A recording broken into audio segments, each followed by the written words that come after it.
Hermanos, les voy a invitar a que abran sus Biblias y tengamos una lectura en el Salmo 8 para introducirnos a este tema.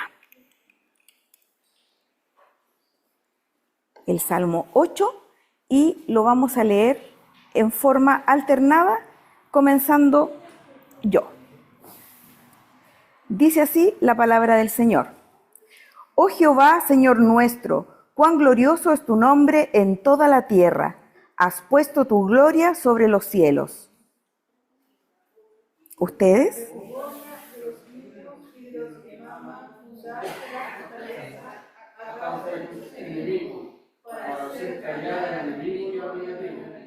Cuando veo tus cielos, obra de tus dedos, la luna y las estrellas que tú formaste, digo, ¿qué es el hombre para que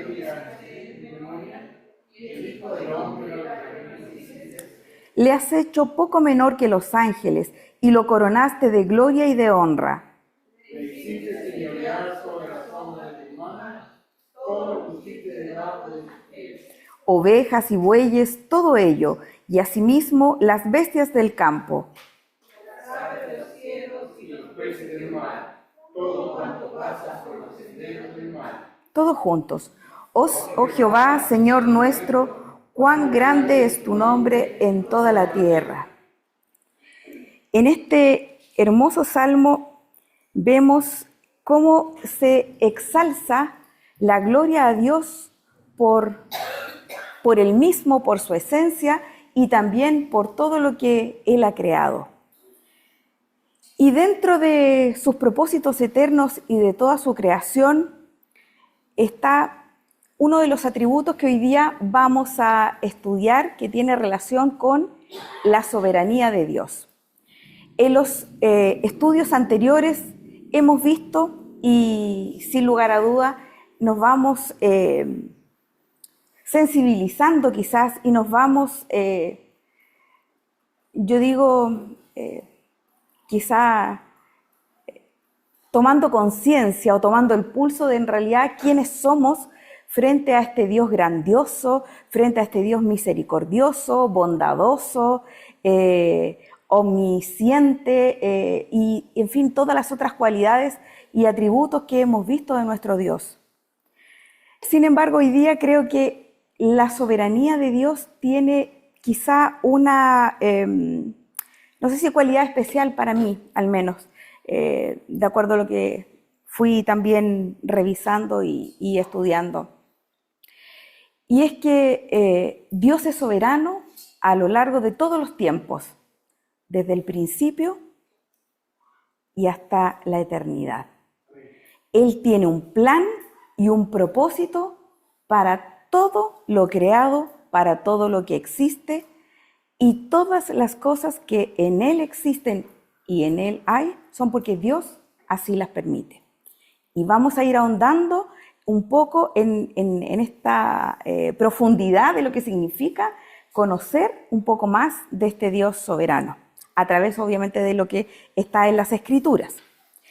Y les quiero hacer unas consultas, que también vayamos participando de esto. Ya dijo nuestro hermano Pablo, lo escucho callado, así que aquí no vamos a escuchar a nadie callado. Soberanía, poder y autoridad, ¿son lo mismo? No,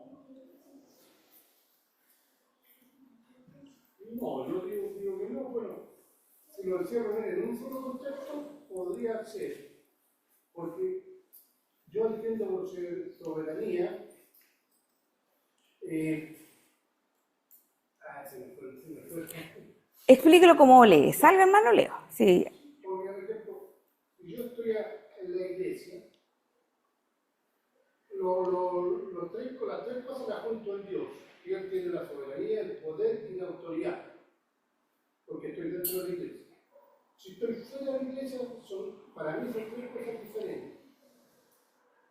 Soberanía, por ejemplo, podría explicarlo como el derecho que yo tengo a elegir mis autoridades, comparado con democracia, el poder es aquel que lo rige, y La autoridad es aquella persona que rige el poder, fuera de la iglesia. Dentro del contexto religioso, lo encierro en el Creador. Dios es el poder, la autoridad y la soberanía. Eso es lo que es ¿Ya? mi concepto. Muy bien. ¿Alguien más? ¿Se anima a dar alguna idea? Yo cuando voy a la palabra soberanía, se me viene a la mente los reyes, que habitualmente se les dice soberano, ¿ya? Porque ellos están por sobre todo su reino y tienen la facultad de hacer todo lo que a ellos se les ocurra, todo lo que ellos piensen frente a su reino y a su súbdito, porque ellos tienen la autoridad, tienen todos los elementos necesarios como para ejecutar todos sus planes sin preguntarle a nadie. Por lo tanto, esa persona, el rey en este caso, no tiene sobre él a quién preguntarle, porque él ejecuta. Y como se decía antes, palabra de rey no puede fallar, no puede faltar. Por lo tanto, yo asocio un poco esa soberanía de Dios con también lo que significa la soberanía de un rey sobre su súbdito y sobre su reino. ¿Alguien más? Hermano Ismael. Yo pienso que las tres son diferentes, pero la soberanía es total.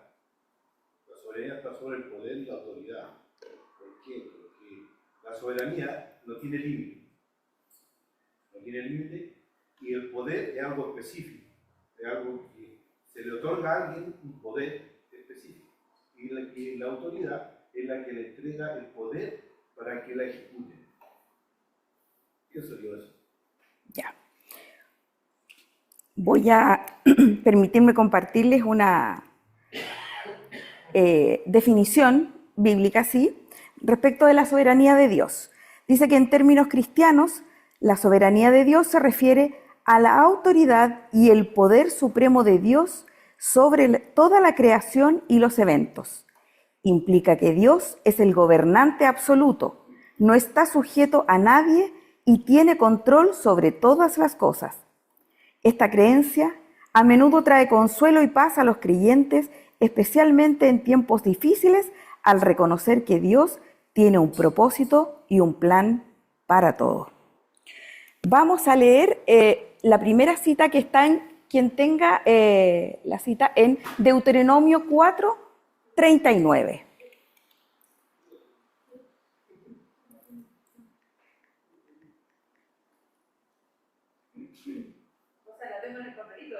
Sí, es para que la busque, Magda.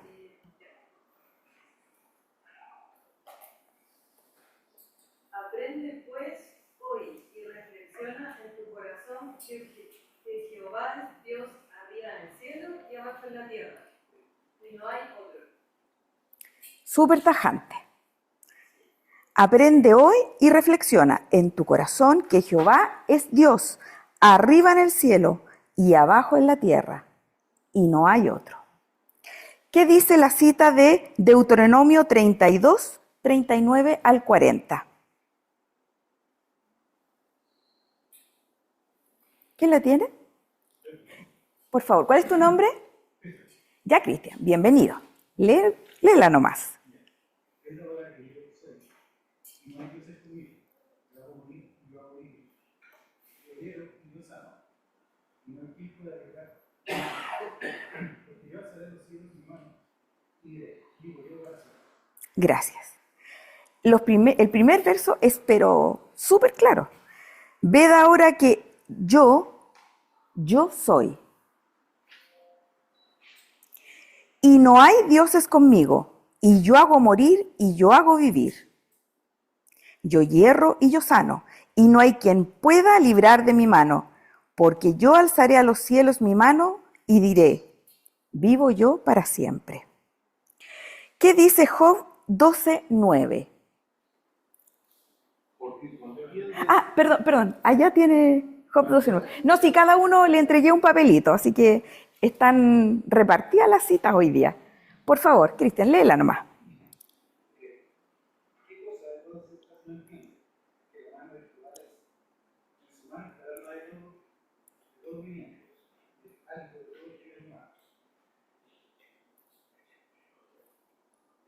Ya, ¿qué dice también Job 12, 16, 17? Ya, Germán. Dice 16 y 17. Sí, sí, sí. Con él está el poder y la sabiduría. Suyo es el que lleva y el que hace errar. Él hace andar despojados de consejo a los consejeros y entontece a los jueces. Gracias. Y Job 33, 13. ¿Por qué contiendes Porque Ah, sí, lo que pasa es que está al final de nuevo, pero Nati y después el hermano Ismael al final, usted, ese va a ser... No, está repartido, está repartido. Ya Nati, dale. 33, 13. ¿Por qué contiendes contra él? Porque él no da cuenta de ninguna de sus razones. El Señor es soberano. Decir que Dios es soberano es decir que Él es supremo sobre todas las cosas, que no hay nadie por encima de Él, que Él es Señor en absoluto sobre toda la creación. Es decir, que su señorío sobre la creación significa que no hay nada fuera de su control, nada que Dios no haya visto y planeado. Significa que aún la ira del hombre, en última instancia, alabará a Dios y Él reprimirá el resto de las iras. Le voy a pedir a quien tenga Salmo 76, 10 que lo lea, por favor. Ciertamente la ira del hombre te alabará, tú reprimirás el resto de las iras. Significa que cada criatura en la tierra, en el cielo y en el infierno, finalmente doblará la rodilla y confesará que Jesucristo es el Señor para gloria de Dios Padre. ¿Qué dice Filipenses 2:10? Dice, para que en el nombre de Jesús se doble toda rodilla de los que están en los cielos y en la tierra y debajo de la tierra. Gracias. La soberanía de Dios lógicamente implica su absoluta libertad para hacer todo lo que quiera hacer. No deberíamos estar bajo la carga de la aprensión y la preocupación porque somos hijos de un Dios que es siempre libre de hacer como le plazca.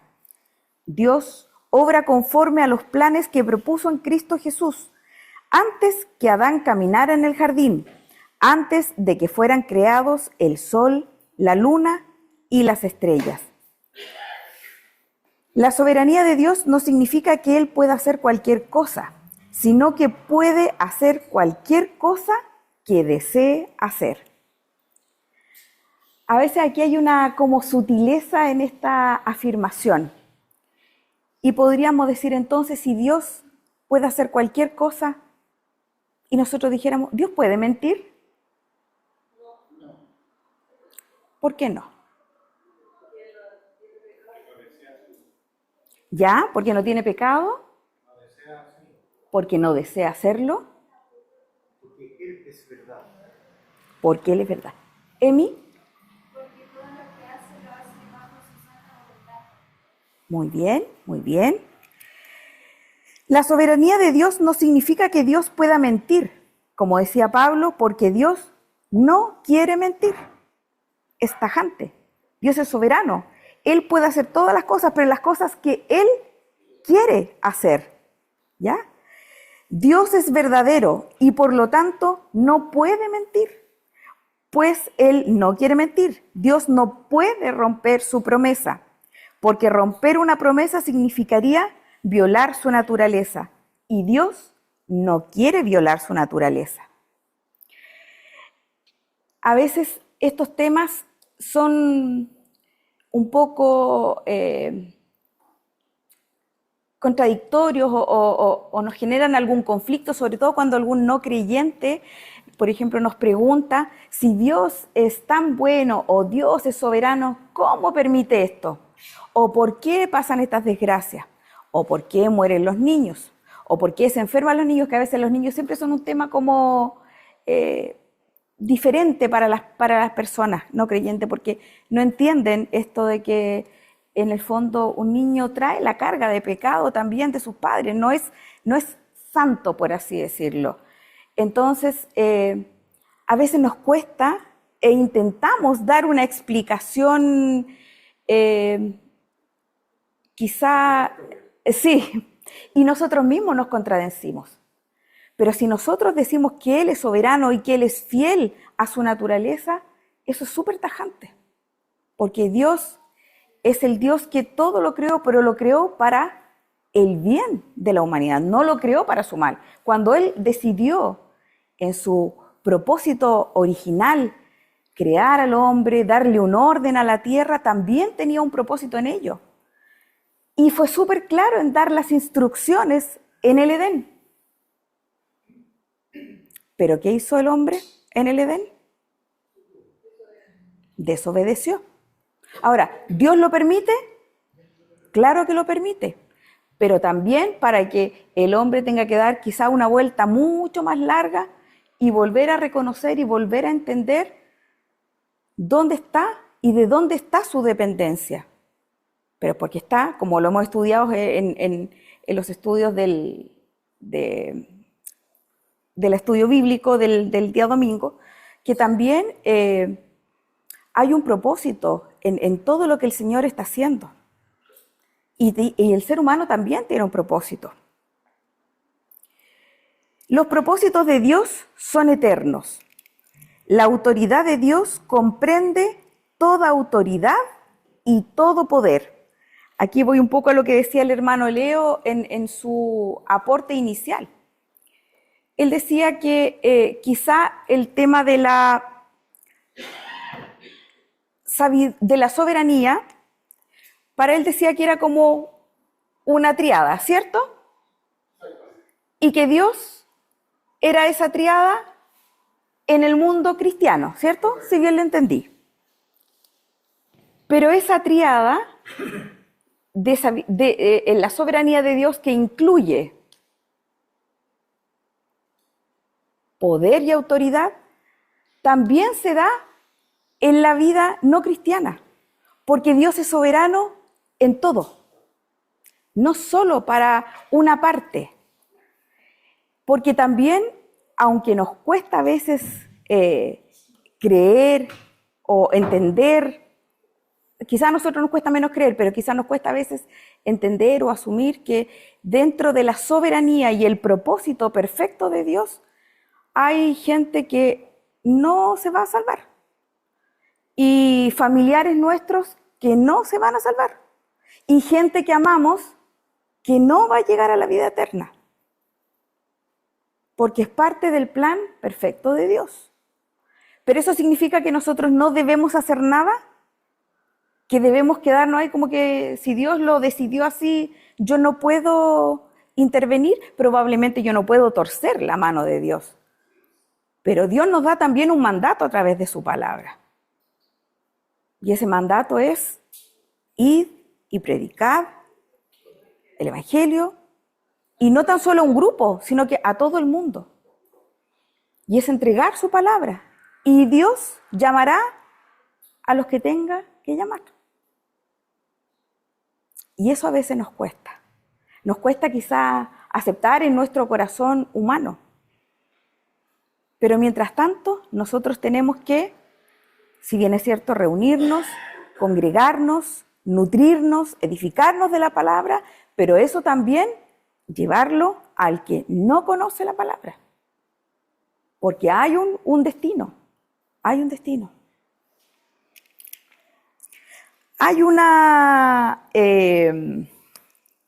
religión no cristiana, no sé si la han escuchado, que se llama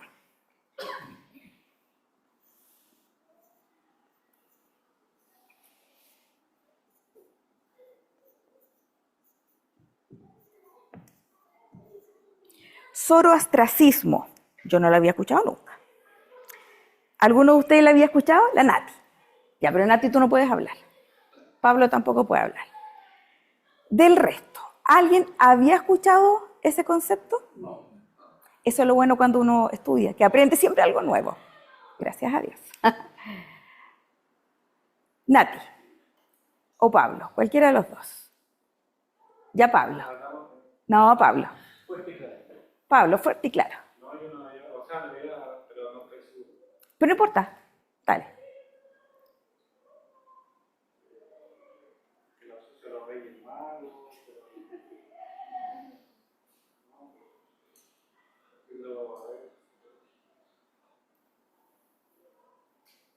Yo lo había escuchado, pero relacionado con los reyes magos, por una ciencia que yo estudiaba. ¿Ya? Pero sí tiene que ver. No estabas tan perdida. Nati. Era una religión, Fuerte, fuerte, Nati. era una religión como de esa área de la Media como Asia. Y también me acuerdo porque la leí en un libro de Nietzsche, que era de filosofía. Y él hablaba de solo astrismo. ¿Sí me lo había escrito? Espérate, puede que yo la haya escrito mal, así todo puede ser. Zoroastrismo, sí, está bien, está bien, está bien. Lo que tú dijiste. Espérenme, ahí. Usted la une, pero ahí está. Ya, muy bien, muy bien. Ya. Yo no la había escuchado, pero esta es una religión no cristiana revelada que precisamente, como dice la Nati, viene del origen medio hindú por allá. Es antigua, es una religión no cristiana no revelada. Y esta religión plantea una dualidad teológica, es decir, dos dioses, uno bueno y uno malo. Uno que crea el bien y otro que crea el mal. Uno que crea el amor y otro que crea el odio. Y el que crea lo bueno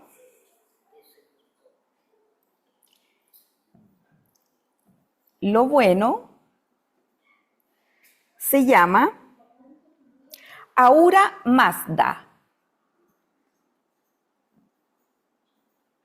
¿Lo habían escuchado eso? Y el malo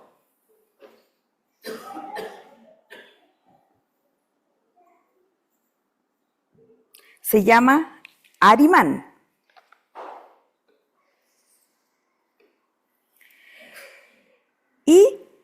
Pero lo curioso de esta religión es que tiene dos dioses creando. ¿Ya?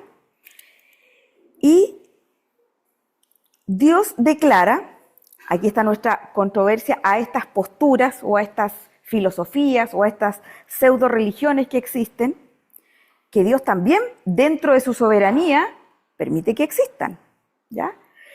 Pero dice, Dios declara que Él es el único creador. ¿Qué dice Colosenses 1, 16, 17?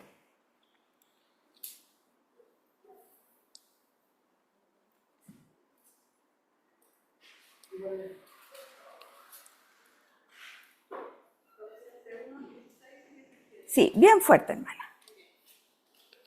Porque en él fueron creadas todas las cosas, las que hay en los cielos y las que hay en la tierra, visibles e invisibles, sean tronos, sean dominios, sean principados, sean potestades. Todo fue creado por medio de él y para él. Y él es antes de todas las cosas, y todas las cosas en él subsisten. Nos deja algún margen de pensar que cualquier filosofía o cualquier posibilidad de que el hombre en su búsqueda siempre, porque el hombre hay que entender que siempre es un constante buscando explicación para las cosas que no puede entender. Probablemente nosotros que tenemos o que conocemos parte de su revelación, hay cosas que no entendemos y tratamos a veces de buscar y de explicar, y a veces también nos enredamos y también nos confundimos, pero cuando vamos a la palabra es clara. y la palabra nos orienta y nos asienta, digo yo, en lo que es real. Porque en Él fueron creadas todas las cosas. No hay otro creador, solo Él.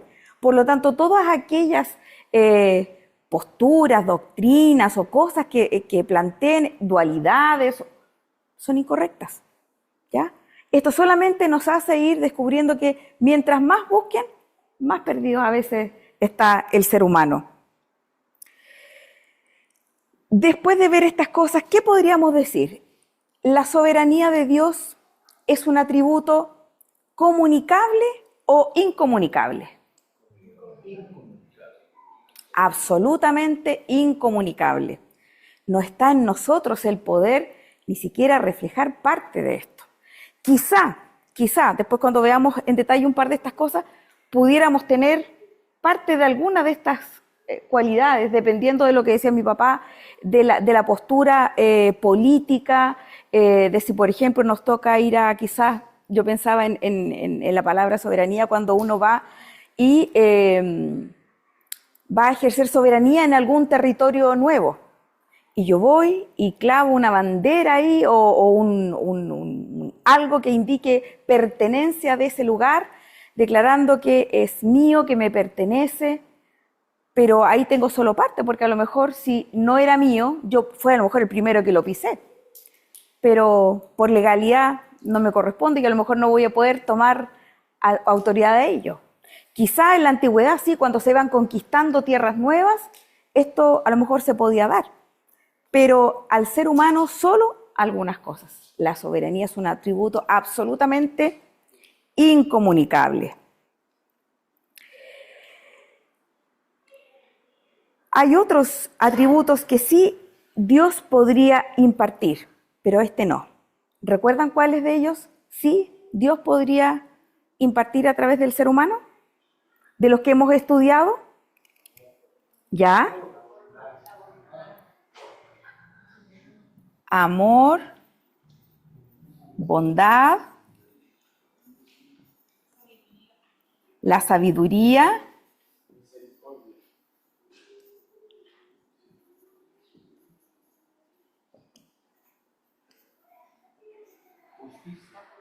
la justicia,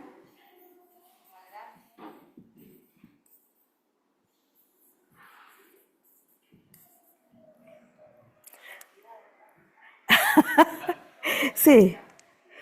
Y ahí tenemos algunos de los ejemplos, pero la soberanía tenemos claridad de que no. Hay otro concepto que les quiero también, todo esto va a llevar a un propósito final, así, esto que preguntemos ciertas cosas, tiene un sentido. ¿Han escuchado hablar de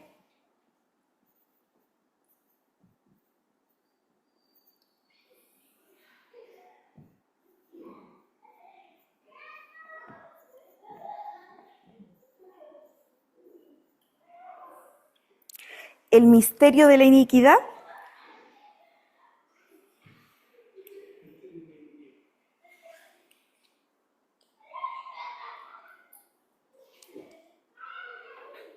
¿Magda? No he escuchado, pero ¿puedo decir lo que, como con el nombre se me ocurre? Sí, por supuesto. ¿Será el cuestionamiento de por qué Dios permite la maldad? Tiene que ver con la maldad, absolutamente. Veamos qué dice segunda de Tesalonicenses 2:7. Porque ya está en acción el misterio de la iniquidad.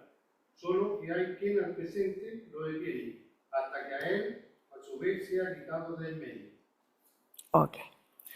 Cuando nosotros pensamos en este mundo actual, y yo creo que a veces es el sentir de muchos de nosotros, y vemos cómo la maldad prolifera día a día, y vemos que parece que esto va como increciendo. A propósito de eso, venía revisando porque no había visto las noticias ayer, lo que pasó con los futbolistas en este encuentro en Argentina, entre Independiente y la U de Chile. Una violencia desatada, pero sin control. Cuando un partido de fútbol antes era algo que reunía familias, que era algo de distracción, divertido, salir a la calle, ir a pasear un animalito, nuestras mascotas.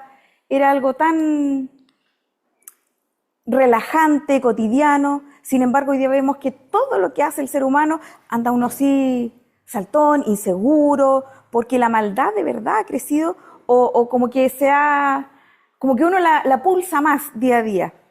Ahora, eso significa que de alguna manera precisamente esta iniquidad está como suelta sin control y que Dios no tiene control de esto. ¿Qué pensamos de eso? Es que nada escapa a su control. Y con algún propósito está. Y con algún propósito está, sí. Hermano Leo, por favor repita la cita que leyó recién, porque es muy decidora esa cita.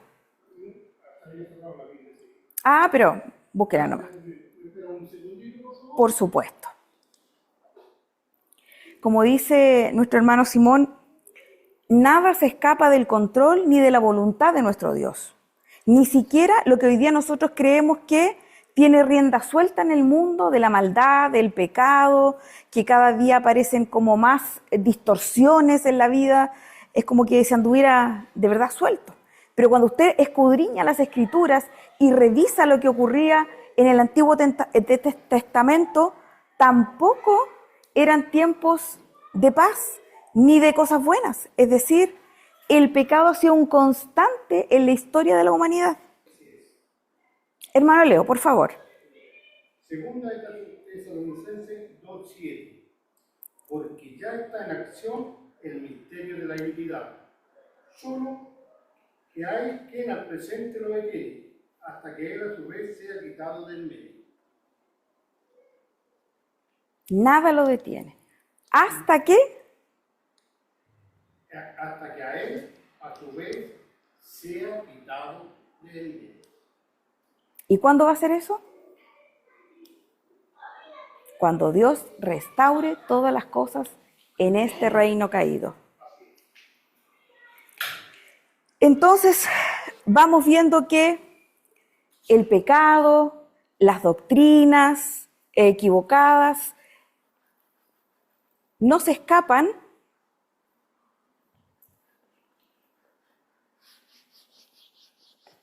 de esta soberanía de Dios y de este plan que Él tiene para toda la humanidad. Ahora, ¿qué podríamos decir también de algo también que es muy comentado?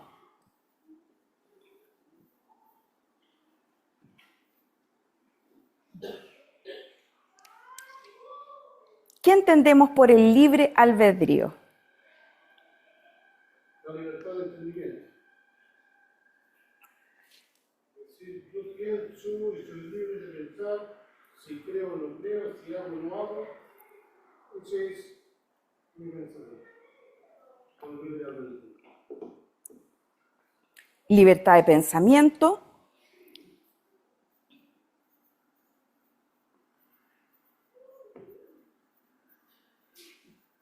Me cuesta escribir grande, así que mi letra es chiquitita. ¿Alguien más? Magda. ¿Creen que ellos pueden manejar su vida o como el destino de su vida? Ya.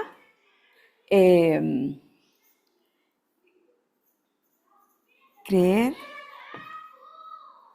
que se puede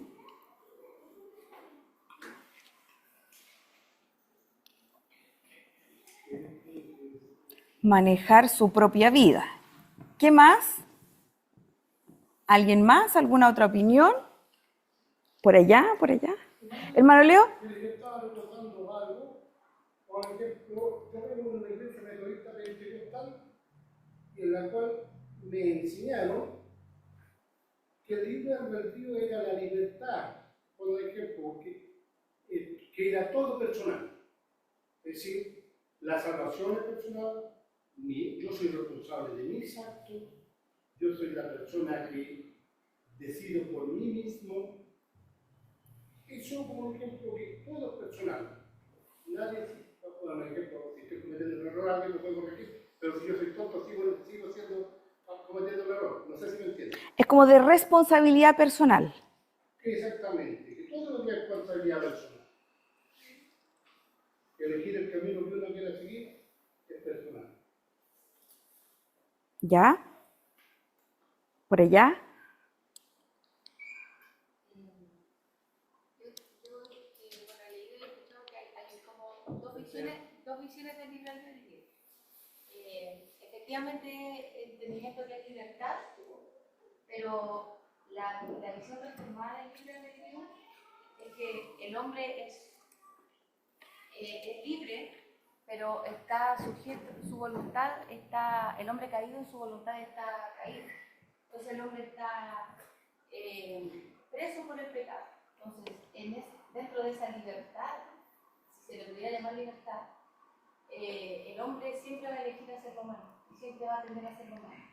Pero hay otro libre albedrío que es como un entendimiento secular del libre albedrío, que dice que el hombre es libre de hacer tanto lo bueno como lo malo.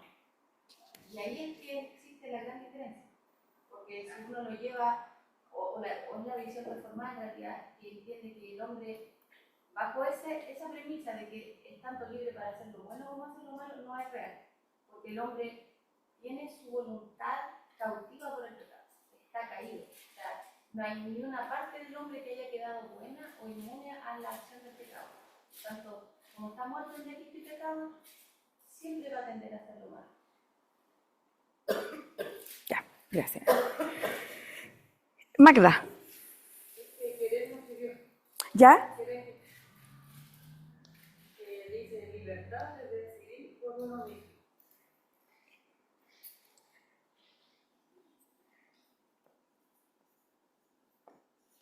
Ah, ¿verdad? Porque está por allá. Libertad de decidir por uno mismo.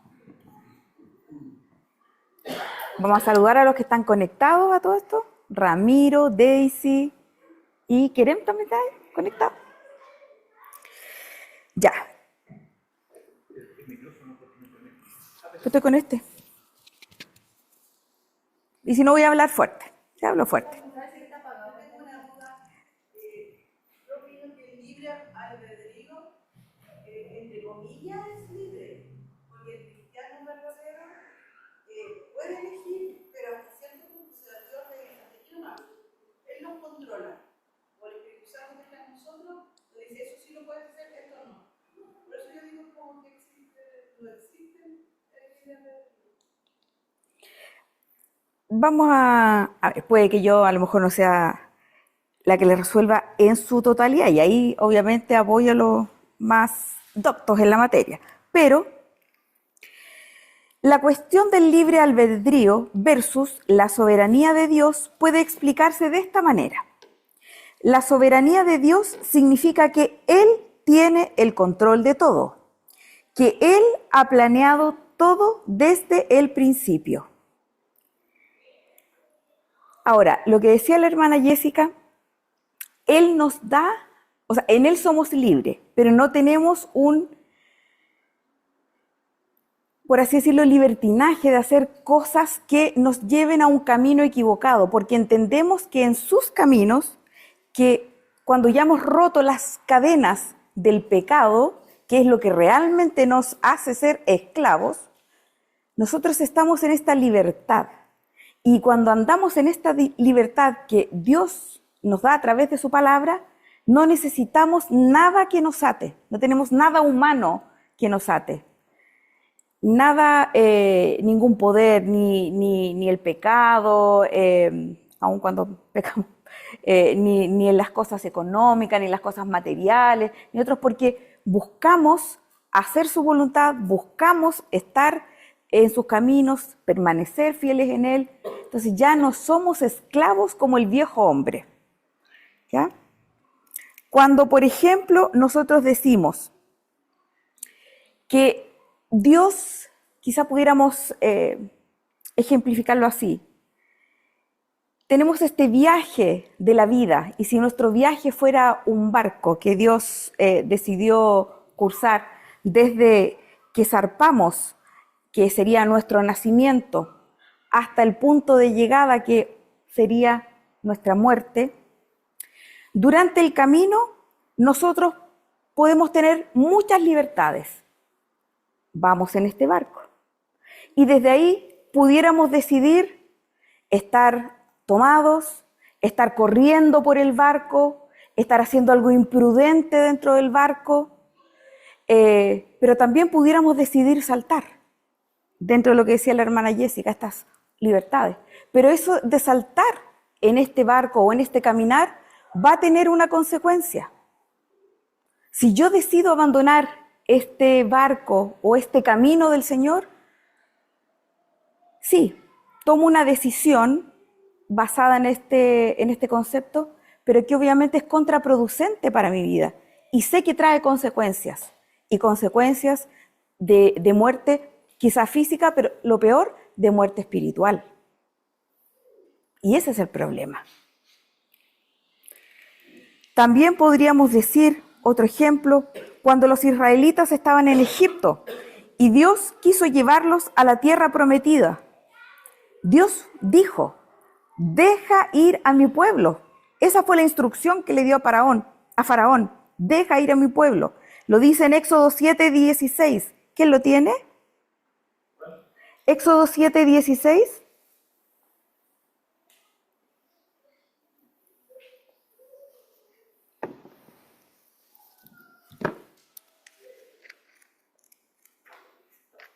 Éxodo 7:16 dice, estoy leyendo Génesis.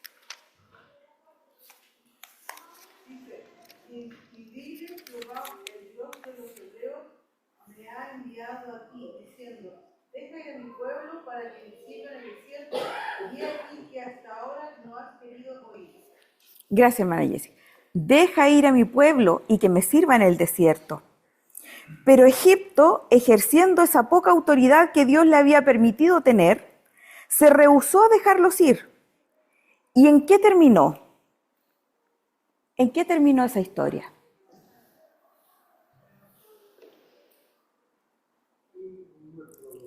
¿Qué se cumplió? ¿Se cumplió la voluntad de Dios o se cumplió lo que de alguna manera, bajo la autoridad de Faraón, que decidió quizá tratar de torcer esa voluntad o esa instrucción del Señor? Dios fue soberano, porque finalmente, pese a todas estas circunstancias, o como yo decía en este barco, las decisiones que podemos a veces tomar, de saltar, de hacer otras cosas, Él resguardó todo lo que Él había determinado, que su pueblo saliera de Egipto para llegar hacia la tierra prometida. Lo mismo nosotros, cuando el Señor nos llama y nos trae a sus caminos, Él tiene un propósito, y en este camino nos van a pasar muchas cosas, porque no estamos exentos de que nos sucedan dificultades, problemas, pruebas. Como decía nuestro hermano Gerson el otro día, a veces el creyente tiende a pensar que cuando llega, sobre todo alguien nuevo, que aquí no le va a pasar nunca nada malo al creyente, pero eso no es así. A veces al creyente es el que es más probado, o le pasan más dificultades. Pero también las dificultades el Señor las usa con un propósito soberano, que es para fortalecer nuestra vida, para mostrarnos la dependencia que tenemos de Él, para perfeccionar nuestra vida, porque a veces las decisiones que tomamos, hermanos, tienen consecuencias. Y esas consecuencias no son del Señor, son de nuestras decisiones. De lo que a veces nosotros pensamos que nos va a hacer bien o que es una buena decisión.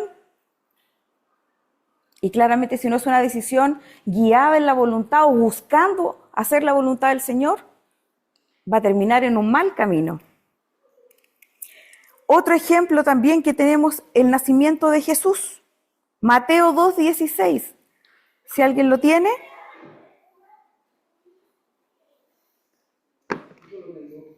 Ya, hermano Leo. Herodes, entonces, cuando se vio burlado de los magos, se enojó mucho y mandó a matar a todos los niños menores de 2 años que había en Belén y en todos sus alrededores, conforme al tiempo que había adquirido de los magos. Gracias. Entendemos también que ahí la mano del Señor y la soberanía del Señor estuvo en esa, llamémosla historia, pero en ese episodio importante de la vida. Podrían haber muerto todos los niños, pero ¿en qué termina esa historia? ¿Quién se salva?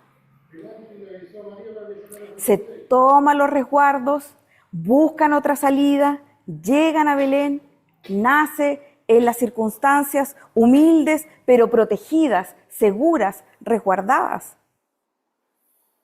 Y no muere ese niño, nuestro Salvador. Entonces, las circunstancias tampoco afectaron esa voluntad soberana de Dios.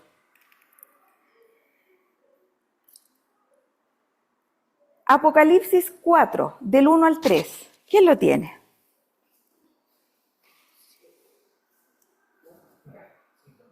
Gerson, por favor. Después de esto, miré y vi aquí una puerta abierta en el cielo. Y la primera voz que oí, como el profeta hablando conmigo, dijo: sube acá y yo te contaré las cosas que sucederán después de esto. Y al instante, yo estaba en el espíritu y he aquí un trono establecido del cielo. Y en el trono uno sentado. Y el aspecto del que estaba sentado era semejante a piedra de jaspe y de cornalina. Y había alrededor del trono un arcoíris semejante al espectro de la luna. Gracias. Un arcoíris es la mitad de un círculo, si nosotros pensamos. Comienza en el horizonte y termina en el horizonte. Se arquea y se detiene en el horizonte. Pero este arcoíris hace un círculo perfecto, como si Dios dijera: el arcoíris esmeralda, que significa inmortalidad e infinitud, rodea mi trono. Es decir, nadie puede destruir a Dios. Ese es el Dios, hermanos, que a nosotros le servimos. El Dios que nos rescató. El Dios que nos tiene aquí hoy. Que nos trajo para servirle hoy en esta iglesia, en este lugar, en esta congregación. Vemos que hay ejemplos de circunstancias. Vemos que hay ejemplos de cosas, pero Dios es soberano y Él va a llevar a cabo su propósito, y es más, pudiera ser con o sin nosotros. Y yo siempre repito algo que mi papá dice: Él, dentro de su soberanía, decidió hacernos parte de este proyecto hermoso y eterno.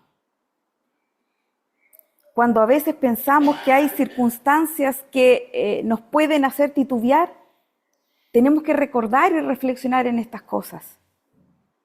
Y si hay algo aún más glorioso, porque si vamos pensando que hay cosas que nos van haciendo pensar como en una cadena ascendente, miremos lo que está atrás mío, la cruz.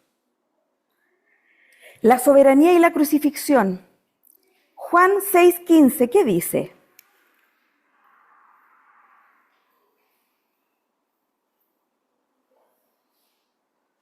Juan 6:15. Pero Jesús, dándose cuenta de que querían llevárselo a la fuerza y declararlo rey, se retiró de nuevo a la montaña él solo. Gracias. La soberanía de Dios se ve en la muerte de Jesús. Los discípulos nunca pensaron probablemente que Jesús moriría. Póngase usted en el lugar de los discípulos. ¿A quién esperaban? O el pueblo en ese entonces de los judíos, ¿quién esperaban? Era un rey pomposo, glorioso, un rey con autoridad, con poder, que iba a ser capaz quizás de pelear, luchar, derribar. Eso esperaban. Un rey terrenal que digamos, pudiera liberar a su pueblo. Eso era lo que ellos querían. Pero resulta que este Jesús muere. Este hombre maravilloso que sanaba, este hombre que aquietaba las tormentas, que echaba fuera a los demonios, que hacía ver a los ciegos, no podía morir según ellos. Si estaban viendo todos esos milagros, ¿cómo iba a morir? Sin embargo, había un plan superior. O si moría, creía que inmediatamente resucitaría en majestad y sería rey de Israel. Sin embargo, lo que les decía, nada de esto sucede, porque Dios tenía un propósito aún superior. Y cuando van camino a Emaús y les pregunta a estos dos discípulos, ¿por qué están tristes? ¿Por qué iban lamentándose? Ya había ocurrido la muerte de Jesús. Esto inesperado, esto que los quebranta, esto que ellos jamás hubieran esperado que pasara. Se había terminado todo para ellos. Y que toda esta esperanza de redención o de liberación se rompe, se quiebra con la muerte de Jesús. Se esfuma. Y ahí, ¿qué les dice cuando hay alguien que le pregunta, ¿por qué están tristes? E iba con ellos en el camino. Y recién ahí, después de eso, son develados sus ojos y entienden que quien iba con ellos era este Dios todopoderoso. ¿Qué dice Lucas? Y ahí les voy a invitar que lo leamos en forma alternada. Es un pasaje un poquito más largo este. Lucas 24.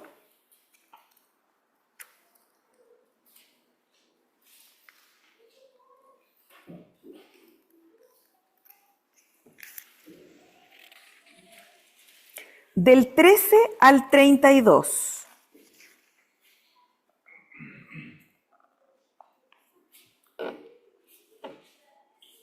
¿Ya? Lo leemos para que participemos todos de manera alternada. Y dice, y he aquí, dos de ellos iban el mismo día a una aldea llamada Emaús, que estaba a 60 estadios de Jerusalén. E iban hablando entre sí de todas aquellas cosas que habían acontecido. Sucedió que mientras hablaban y discutían entre sí, Jesús mismo se acercó y caminaba con ellos. Mas los ojos de ellos estaban vedados para que no le conociesen. Y les dijo, ¿qué pláticas son estas que tenéis entre vosotros mientras camináis? ¿Y por qué estáis tristes?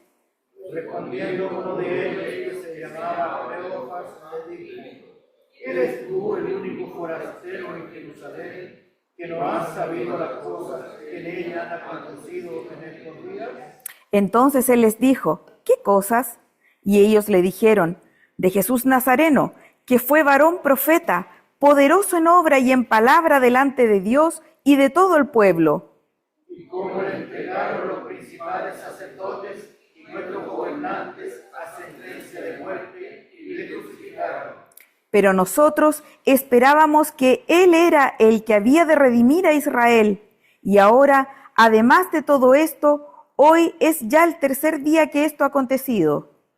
Aunque también nos han asombrado las mujeres de entre nosotros, las que antes del día fueron al sepulcro.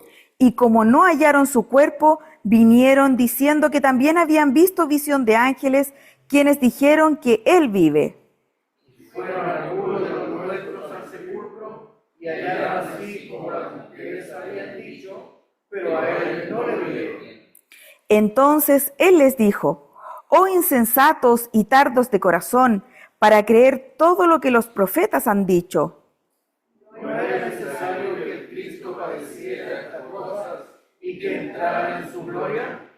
Y comenzando desde Moisés y siguiendo por todos los profetas, les declaraba en todas las escrituras lo que de él decían. Llegaron a la aldea donde iban y él hizo como que iba más lejos. Mas ellos le obligaron a quedarse diciendo, quédate con nosotros porque se hace tarde y el día ya ha declinado. Entró pues a quedarse con ellos. Y aconteció que estando sentado con ellos a la mesa, tomó el pan y lo bendijo, lo partió y les dio. Entonces les fueron abiertos los ojos y le reconocieron, mas él desapareció de su vista. Y decían el uno a otro, no ardía nuestro corazón en nosotros, mientras nos hablaba en el camino y cuando nos abría las escrituras. ¿Cómo habríamos estado nosotros, hermanos, en el lugar de los discípulos?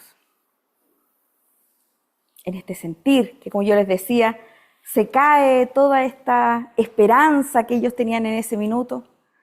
Y por eso quizás el plan de Dios se había caído. A lo mejor ese era su pensar. Y nosotros, es súper fácil, yo digo, hoy día cuando tenemos la escritura y la podemos leer, y a veces criticamos, somos duros con el pueblo de Israel y decimos, pero si nosotros hubiéramos estado ahí, ¿lo habríamos hecho diferente? ¿Seríamos distintos? Yo creo que no. Yo creo que no. Porque el problema radica, y desde el comienzo eso estuvo con algún problema ahí. El Dios Todopoderoso vino e hizo el maravilloso milagro de todos los milagros. Él resucitó de la muerte a un hombre que había muerto y lo glorificó. Y así el Dios soberano abrió una vez más camino entre el torbellino y la tormenta. Si nosotros pensamos, y aquí les voy a dar unos minutos para que puedan reflexionar en grupos, así en los dos grupos. Entre las cosas que hemos analizado, los conflictos que hemos visto de el pecado, de las filosofías, de cómo vemos hoy día que estamos entre tormentas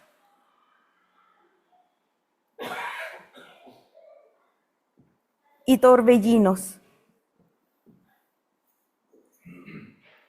Y esto ha sido un constante en la historia. Y hoy día nosotros, siendo parte en este siglo y en este tiempo, también lo vivimos.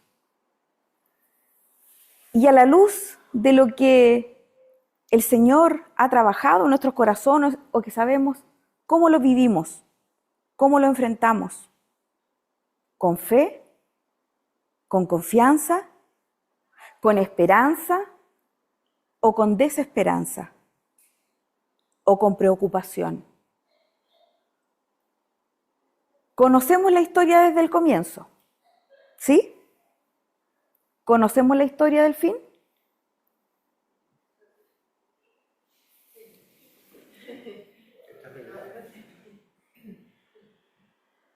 Pero nosotros navegamos aquí. Juntémonos 5 minutitos y reflexionemos en este concepto de cómo estamos enfrentando el día a día, entre las pruebas, las dificultades, nuestros temores, las cosas que nos suceden en forma cotidiana. Y lo comentamos al cabo de 5 minutitos. Bien, hermanos. Espero que haya sido un tiempo de nutrirse, porque finalmente estos son espacios que también nos permiten retroalimentarnos, afirmarnos ahí. Así que le vamos a pedir a nuestros representantes de grupos que nos den la visión general de lo que compartieron. ¿Jonás? ¿Sí? ¿Que ustedes terminaron primero? Por favor. Ya, bueno, para aprender eso,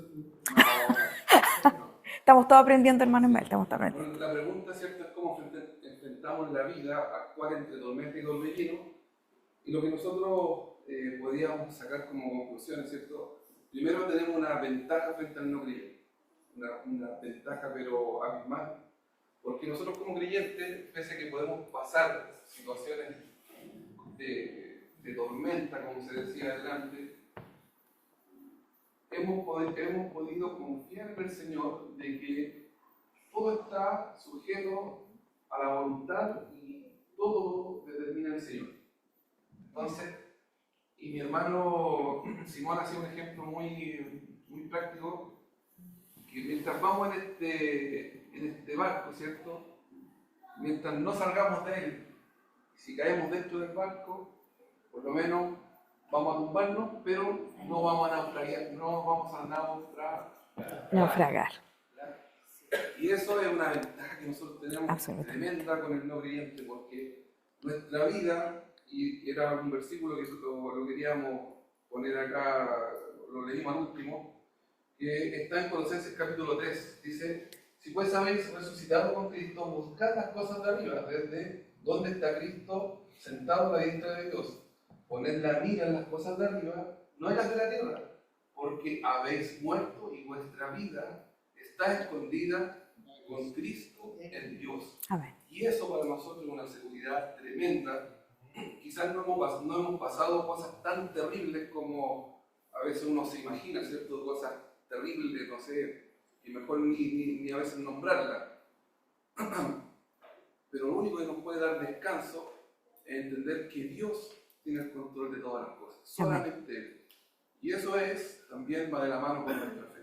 O sea, sin esta fe que Él nos ha dado, sería imposible poder navegar en este mundo, en esta vida. Amén. Gracias, Jonás.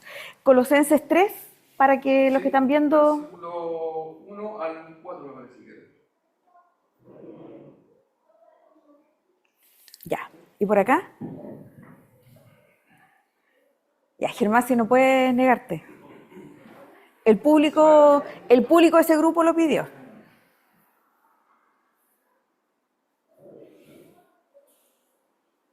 Todo lo que dijo el hermano Juan. Pero lo que recuerdo es que se comentó, se habló del Salmo 18, Daniel capítulo 4, pero fuera de todo lo que se comentó, que rescato aquello que a nosotros se nos olvida igual, de que Dios es soberano y hay que constantemente recordarlo. Por nuestro pecado, nuestra inseguridad, buscamos nuestra confianza en nosotros mismos, en diferentes cosas, pero menos en Dios. Como que tenemos esa inclinación de depositar nuestra confianza en cualquier otra cosa, menos en el Señor. Y rescato también lo que decía la hermana Natalia sobre Daniel capítulo 4, que el Señor utiliza incluso a personas o circunstancias malas, por decirlo así, circunstancias difíciles para mostrar su poder. Pero yo también puedo agregarle que esas circunstancias muestran también, fuera del poder de Dios, es mostrar qué es lo que hay en nuestro corazón. Como lo dije en un principio, ¿en quién estamos confiando realmente? Y no tan solo circunstancias difíciles, también pueden ser cosas muy buenas donde nosotros estamos depositando en nuestro corazón. Puede ser el trabajo, la familia, las comodidades, etc. Pero hay que descansar y tener la seguridad, y recuerdo lo que dice Filipenses capítulo 1, cuando dice que el que comenzó en nosotros la buena obra, La terminará hasta el final. Entonces, todas esas circunstancias, sabemos el principio, sabemos el final, pero estas circunstancias que a veces parecen confusas, que uno dice, ¿qué es lo que está pasando en mi vida? No entiendo para dónde voy. Uno se siente a veces perdido, pero hay que ir a la palabra. Y todas esas circunstancias, situaciones, Dios las utiliza para nuestro bien. Sabiendo cuál es el final, sabiendo que Dios sabe qué es lo mejor. Yo no sé lo que es lo mejor para mí. Él sí lo sabe. Y a veces la gracia de Dios, y lo digo un autor, la gracia de Dios no viene como yo quiero que venga a mi vida. A veces viene de una manera o una circunstancia, como también lo dije anteriormente, difícil, que duele. Pero algo está tratando el Señor en mi vida para forjar un carácter, y ese carácter conforme a Jesucristo. Eso, así que me agregar. No, muy bien. Y precisamente estas son las instancias en las que en medio, voy a seguir usando la analogía del barco y de este viaje, nos edificamos, porque Dios no nos instruye en su palabra que nos congreguemos a propósito de nada. Es precisamente para edificarnos, porque nos fortalecemos y nos fortalecemos no tan solo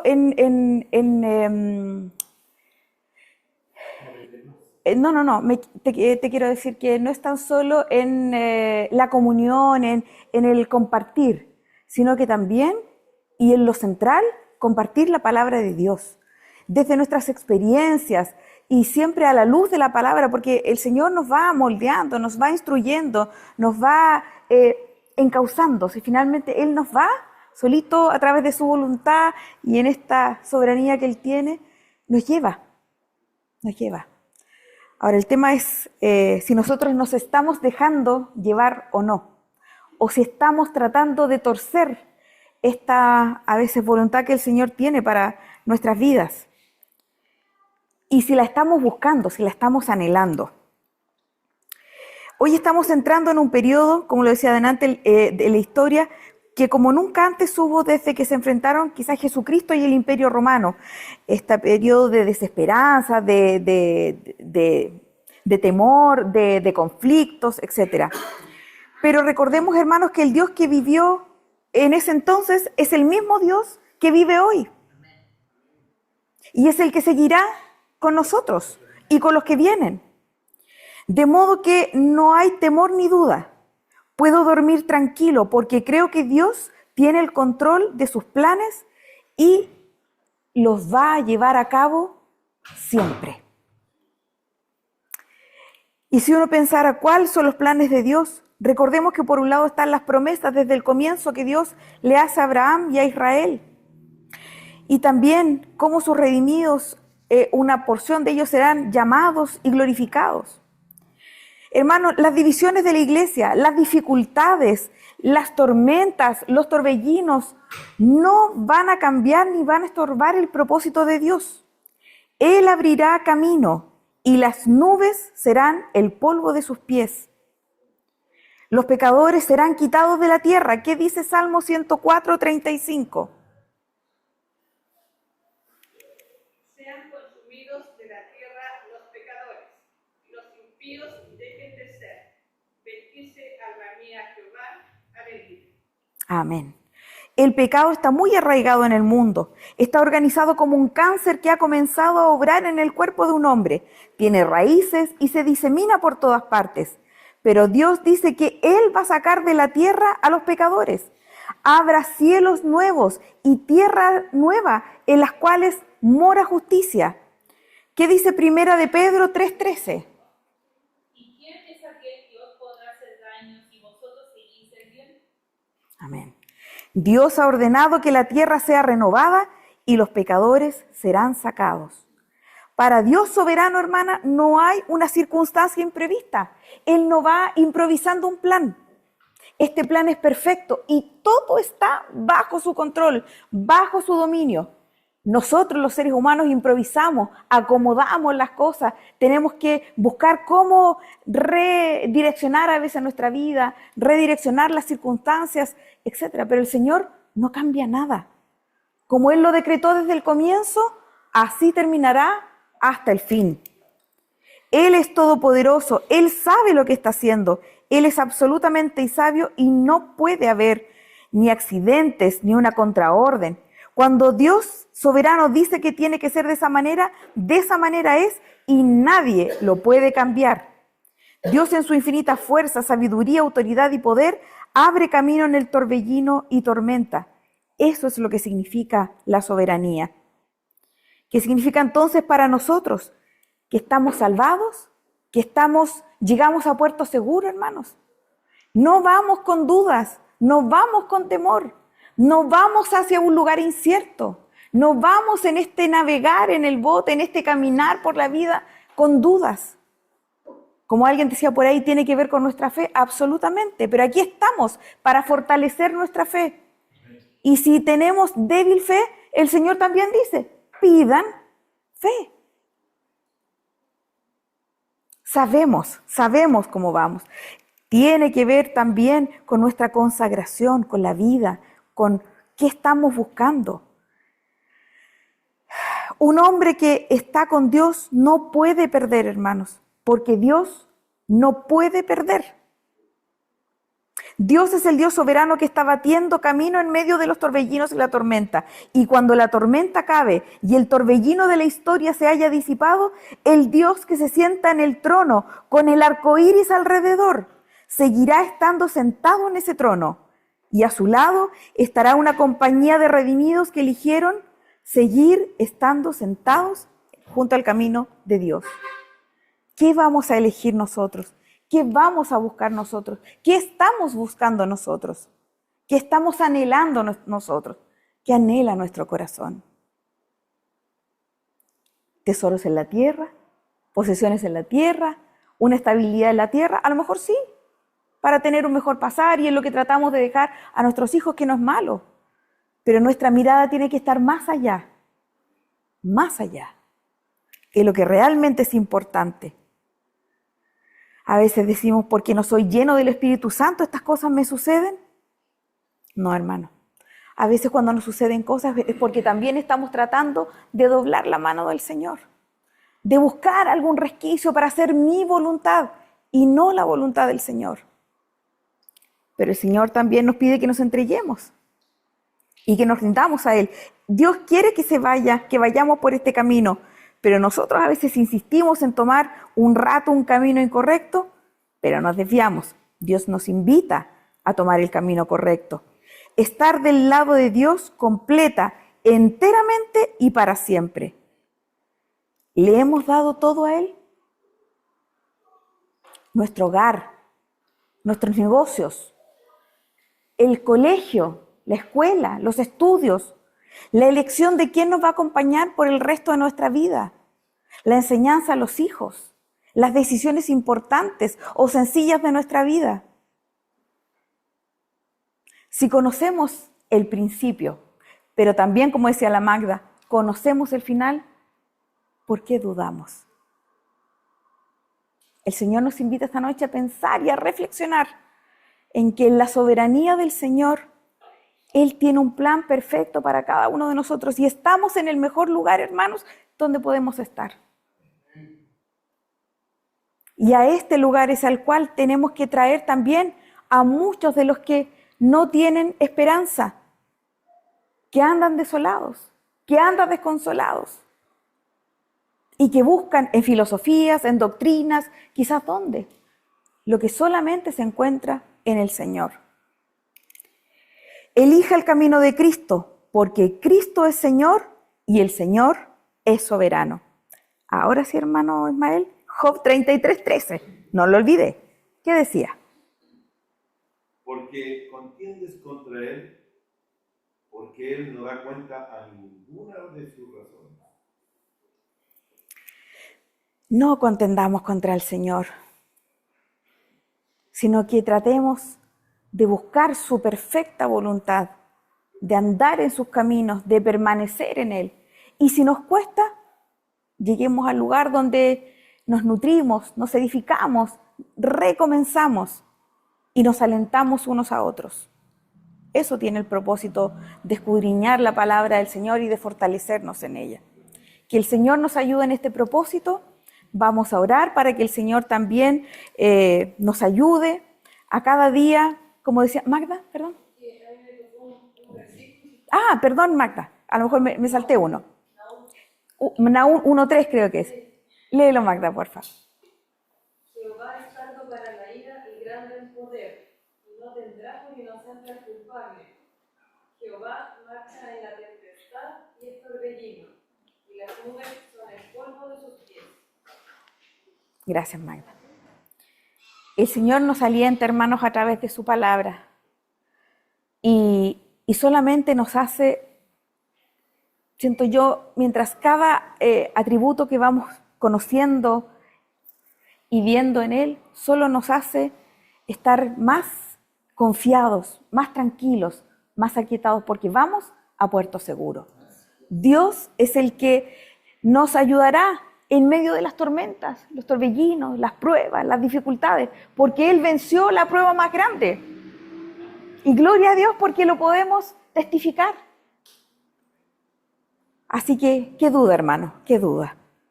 Vamos a dar gracias a Dios por este estudio y para que el Señor también nos haga cada día más buscar su voluntad, buscarle a Él y permanecer fieles en sus caminos. Le voy a pedir a nuestro hermano Gerson que Él nos dirija en una oración. Señor, te damos las gracias por la noche, porque hemos podido a través de tu palabra recordar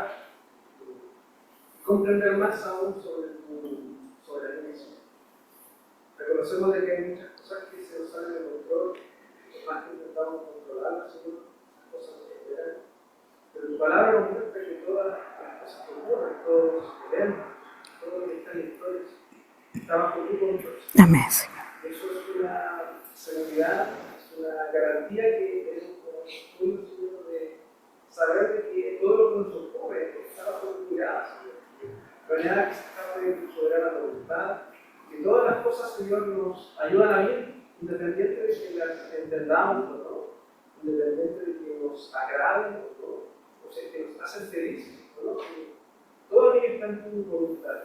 Te pedimos, Señor, que tú nos ayudes a confiar siempre en ti, a esperar también, a pedirte, Señor, cuál es tu voluntad, a poder entender, Señor, confiar en ella, descansar y seguir adelante, sabiendo de que tú eres el Dios que gobierna sobre todas las cosas. Amén. Te damos las gracias por el estudio, te pedimos que tú sigas obrando y trabajando en nuestros corazones, Señor, para que cada vez podamos conocerte más, podamos alabarte más, que nuestro corazón esté rendido ante este Dios soberano que dirige y gobierna sobre todas las cosas.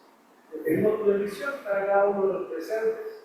Te pedimos también por aquellos que no pudieron venir, que quieren estar conectados a la distancia, Señor. Tú bendice a cada uno de los presentes y que podamos retornar a nuestros hogares sin ninguna novedad bajo tu soberana voluntad.